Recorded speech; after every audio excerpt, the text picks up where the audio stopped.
Assalamualaikum warahmatullahi wabarakatuh. Alhamdulillahi rabbil alamin.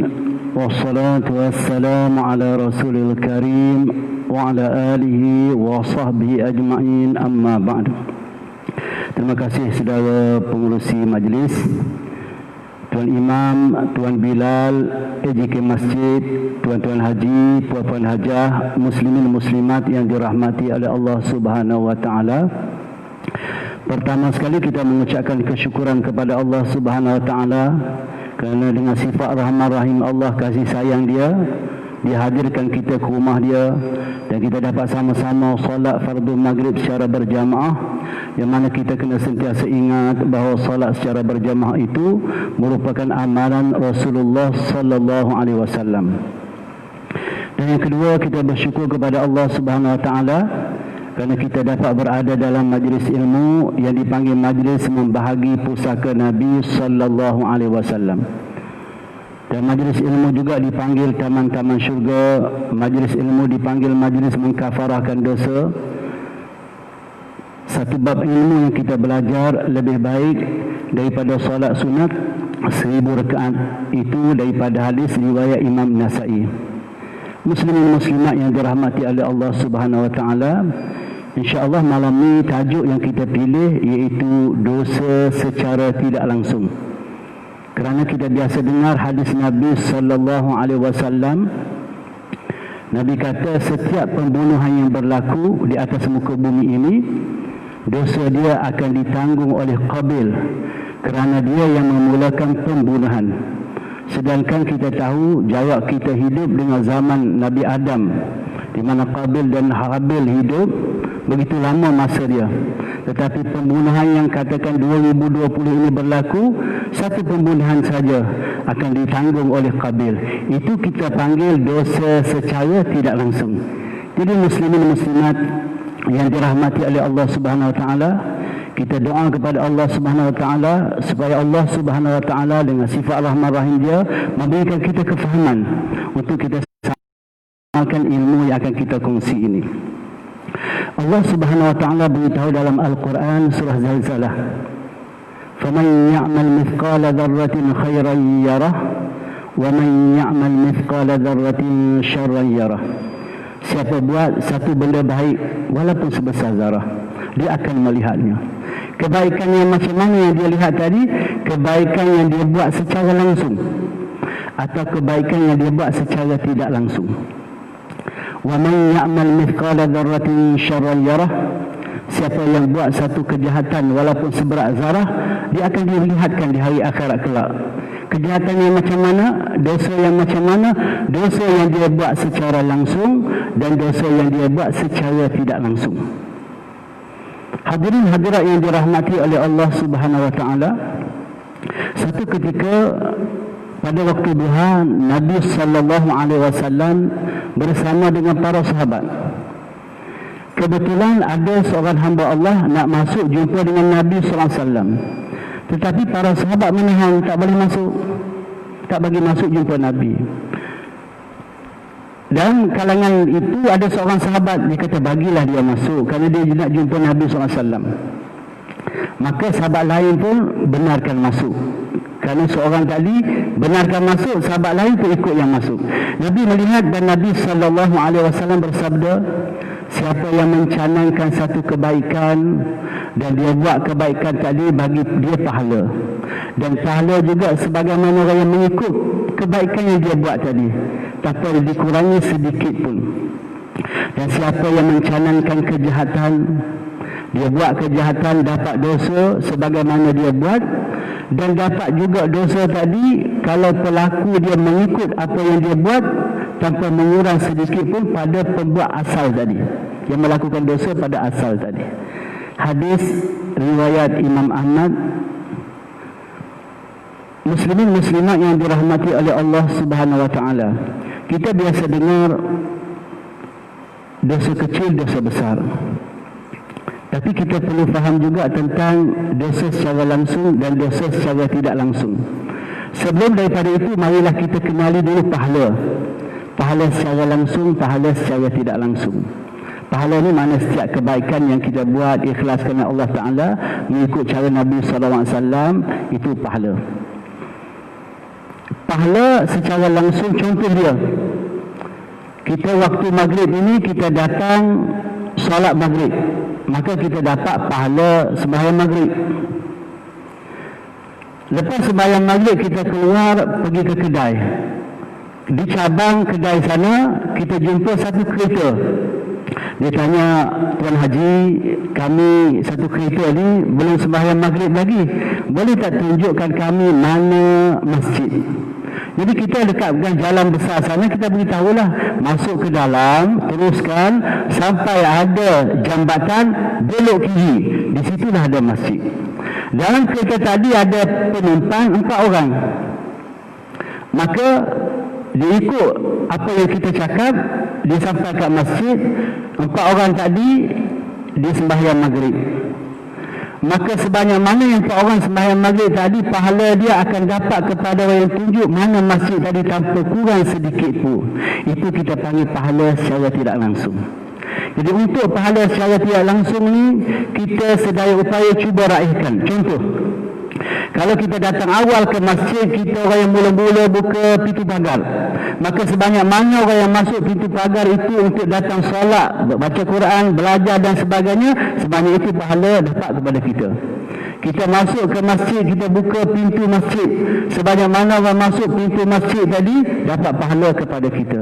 Mereka masuk pintu masjid, mereka langkah kaki kanan dengan doa lagi, dapat pahala pada kita tanpa mengurangi pahala pelaku itu sendiri. Kita masuk masjid, kita buka lampu, dan dengan lampu yang kita buka tadi, orang dapat salat, dapat wirid, dapat baca Quran, dapat berzikir dan berada dalam majlis ilmu. Sebanyak mana pahala itu dapat kepada kita yang buka lampu tadi. Jadi itu kita panggil pahala secara tidak langsung. Jadi kita minta kepada Allah Subhanahu Wa Taala supaya kita setiap detik dan saat supaya sentiasa melakukan kebaikan untuk diri kita, dan kita sedaya upaya buat kebaikan untuk dicontohi oleh orang lain. Muslimin muslimat yang dirahmati oleh Allah Subhanahu Wa Taala, itu kita faham. Macam mana pula dosa secara tidak langsung? Dosa iaitu perlakuan yang bertentangan dengan hukum agama, itu dosa. Bertentangan dengan Quran, bertentangan dengan hadis Nabi sallallahu alaihi wasallam. Contoh, seorang itu dia pergi ke polisi, dia tikam nombor ekor, maka dia dapat dosa judi. Selepas dia tikam nombor ekor, dia keluar, dia pergi rehat tepi pantai. Kemudian ada orang muda, beberapa orang tanya, "Bang, saya ni tadi lalu kok Seremban, tak sempat nak tikam nombor ekor kat Seremban. Abang boleh beritahu tak mana kedai nombor ekor yang paling dekat sekali kat pantai?" Jadi kita tunjuk, kita pergi beritahu sekian-sekian tempat. Maka pemuda tadi, beberapa orang pergi tikam nombor ekor, maka kita akan dapat dosa. Itu dipanggil dosa secara tidak langsung, walaupun kita tidak melakukan perbuatan judi tadi. Boleh nampak dosa secara tidak langsung. Yang saya bimbang, ini kita pilih tajuk khas dosa secara tidak langsung kerana kita bimbang banyaknya kita sembahyang, banyaknya kita puasa, banyaknya kita baca Quran, banyak kita bersedekah, tetapi kita datang hari akhirat kelak, bila diberikan buku catatan amalan, kita buka, kita tengok bila pula setiap malam kita minum arak, bila pula setiap malam minggu kita berzina, na'udzubillah, bila pula setiap malam sekian-sekian kita bergaduh. Maka kalau kita komplain dengan Allah Ta'ala, ini kita panggil dosa, ini dosa secara tidak langsung, ini yang kita bimbang. Ini dosa yang kita bimbang. Jadi saya akan terangkan dosa secara tidak langsung yang berlaku yang kita tak berapa faham. Saya ambil dalil daripada hadis Nabi sallallahu alaihi wasallam, daripada riwayat Imam Muslim. Nabi sallallahu alaihi wasallam beritahu, "Man sanna fil Islam sunnatan hasanatan fa'amila biha ba'dahu kutiba lahu mithlu ajri man 'amila biha wa la yanqusu min ujurihim syai'un." Kata Nabi sallallahu alaihi wasallam, siapa yang masuk Islam dia buat satu kebaikan, dan kebaikan tadi ditiru oleh orang lain, maka pahala dia akan dapat sebagaimana orang itu buat, wala yanqusu min ujurihim syai'un, tanpa dikurangi sedikit pun. Itu pahala kebaikan secara tidak langsung. Dan Nabi SAW sambung lagi, wa man sanna fil islami sunnatan sayyi'atan fa'umila biha ba'dahu kutiba alaihi mithlu wizrin man amila biha wala yanqusu min awzarihim syai'un. Siapa yang masuk Islam, dia buat satu kejahatan dan orang tiru kejahatan tadi, maka dia ditulis kejahatan yang orang lain buat tadi, wala yanqusu min awzarihim syai'un, tanpa kurang sedikit pun daripada dosa dia. Muslimin muslimat yang dirahmati oleh Allah Subhanahu wa taala. Jadi malam ini kita hanya nak bincangkan macam mana dosa secara tidak langsung. Katakan dia tu orang baik, tetapi macam mana dia boleh dapat dosa minum arak? Saya tak nak bawa dari Al-Quran, saya nak tak bawa dari hadis, saya hanya nak bawa lagu saja malam ni. Malam ni saya nak bawa lagu. Lagu dia biasa kita dengar, Bangau oh Bangau. Saya akan menyanyi, tuan-tuan dengar saja. Nanti tuan-tuan balik menyanyi kat rumah. Saya akan menyanyi sampai habis, tuan-tuan dengar. Saya nak guna Bangau oh Bangau saja, nak terangkan dosa secara tak langsung. Bangau oh Bangau, kenapa engkau kurus? Macam mana aku tak kurus? Ikan tidak timbul. Ikan oh ikan, kenapa engkau tidak timbul? Macam mana aku nak timbul? Rumput panjang sangat. Rumput oh rumput, kenapa engkau panjang? Macam mana aku tak panjang? Tak ada orang potong aku. Tanya pada orang potong rumput, kenapa tak potong rumput? Perut aku sakit. Tanya pada perut oh perut, kenapa engkau sakit? Macam mana aku tak sakit? Makan nasi mentah. Nasi oh nasi, kenapa engkau mentah? Macam mana aku tak mentah? Kayu api basah. Kayu oh kayu, kenapa engkau basah? Macam mana aku tak basah? Hujan timpa aku. Hujan oh hujan, kenapa engkau timpa kayu? Macam mana aku tak timpa kayu? Kakak panggil aku. Kakak oh kakak, kenapa engkau panggil hujan? Macam mana aku nak tak panggil hujan? Ular nak makan aku. Ular oh ular, kenapa kau nak makan kakak? Kata ular, kakak makanan aku. Itu kita full versi dia tu tuan-tuan. Version dia penuh tu. Kita tukar saja. Awak. Awak oh arak, kenapa engkau ada? Macam mana aku tak ada? Ada orang minum aku. Wahai orang minum arak, kenapa kau minum arak? Macam mana aku tak minum arak? Ada kedai jual arak. Kedai oh kedai, kenapa engkau jual arak?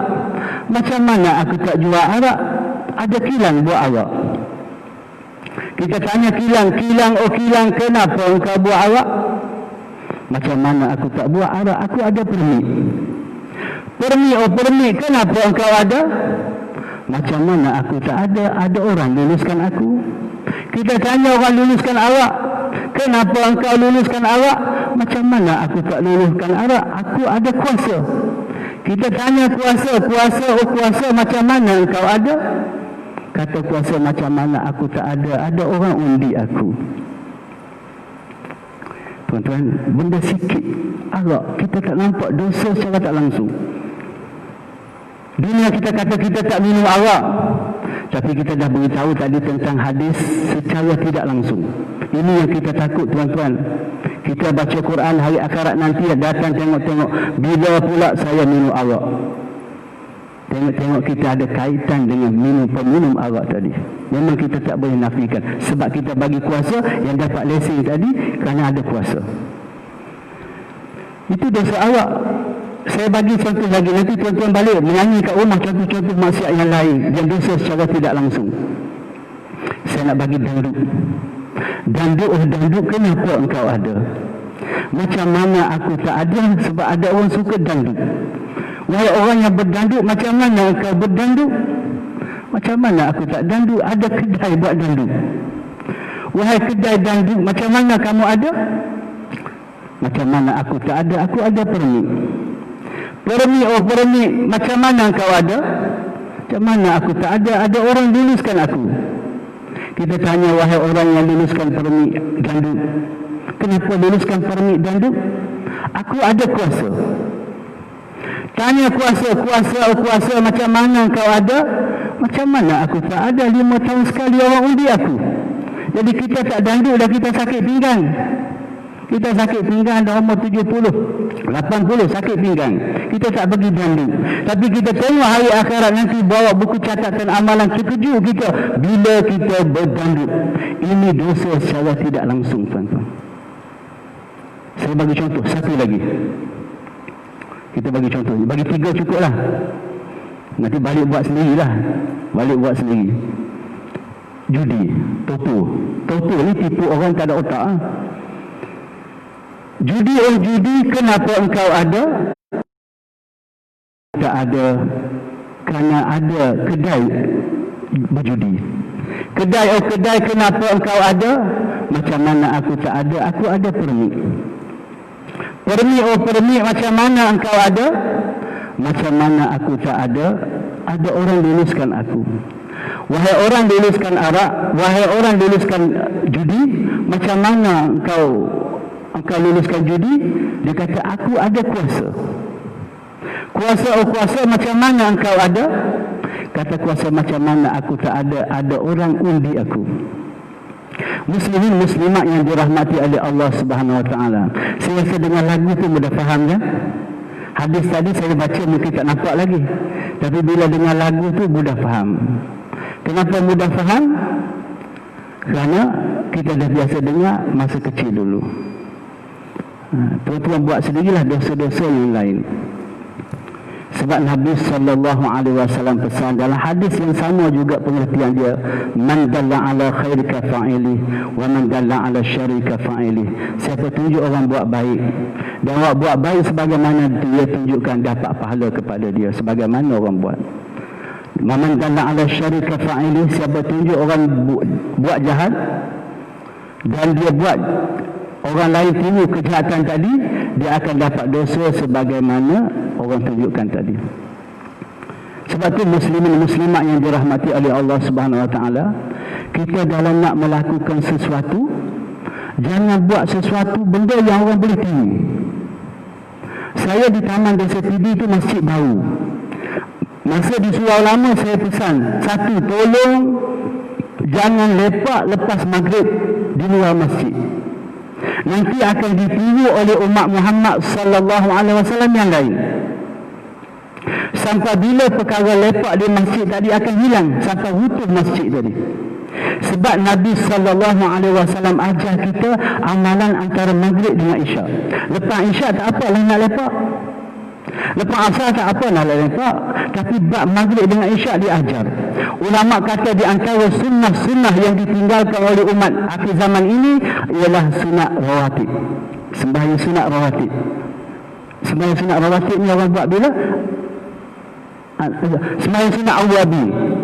Sembahyang sunat awabi yang banyak ditinggal. Bila sembahyang sunat awabi? Antara maghrib dengan isyak. Jadi sebab tu saya pesan kat sini, bukan salah kita nak lepak kat luar, tak salah. Tapi bimbang ditiru oleh umat Muhammad SAW, kita dah masuk dalam kubur. Perkara tak elok tadi dapat kepada kita dalam kubur. Kalau kita nak tunjuk benda baik tak apa, tapi kalau kita tunjuk benda yang haram atau benda makruh umat Muhammad SAW buat, ini yang membebankan kita selepas kita mati khususnya. Muslimin muslimat yang dirahmati oleh Allah Subhanahu Wa Taala, saya rasa untuk penjelasan tentang dosa secara tidak langsung kita mudah faham. Jadi kita banyak istighfar kepada Allah Subhanahu Wa Taala, banyak mohon keampunan kepada Allah Subhanahu Wa Taala tentang kealpaan kita, kejahilan kita dalam memberi kuasa. Kerana tak dapat tidak, dunia ini kita tak nampak hasil dia dan kesan dia, tapi bila datang pada mahsyar kita akan terkejut. Kalau orang muda panggil terkejut dulu. Macam mana dosa-dosa yang begitu banyak kita buat. Muslimin muslimat yang dirahmati oleh Allah Subhanahu Wa Taala, saya rasa untuk malam ni setakat itu sajalah. Setakat itu saja pengisian kita, lebih kurang setengah jam dah lebih kurang untuk pengisian kita. Semoga Allah Subhanahu Wa Taala bagi kita kefahaman dan kita dapat terangkan kepada orang lain yang tidak hadir, dan mereka lebih faham daripada kita tentang betapa keji dan buruknya dosa secara tidak langsung yang setiap malam kita tanggung, setiap hari kita tanggung dosa-dosa tersebut tadi. Dan untuk akhirnya kalau ada kesempatan, pergilah ke Port Dickson ke, duduk, ambil kursi, duduk depan kedai awak ke, kedai Toto ke, termenung sekejap. Macam mana ni yang boleh hadir ni? Fikir. Malam tadi Ustaz ada cakap, betul ke Ustaz ni? Cuba kaji satu persatu, guna formula lagu Bangau Oh Bangau, insya-Allah kita akan ketemu jawapannya. Jadi saya rasa setakat inilah pertemuan kita. Minta maaf atas salah silap, ada tersinggung rasa. Jadi kita tutup dengan tasbih kafarah dan suratul Asr. Subhanakallahumma wa bihamdika asyhadu an la ilaha illa anta astaghfiruka wa atubu ilaik. Bismillahirrahmanirrahim. Al-'asr innal insana lafi khusr illa alladhina amanu wa 'amilus solihat wa tawassaw bil haqq wa tawassaw bis sabr. Assalamualaikum warahmatullahi wabarakatuh.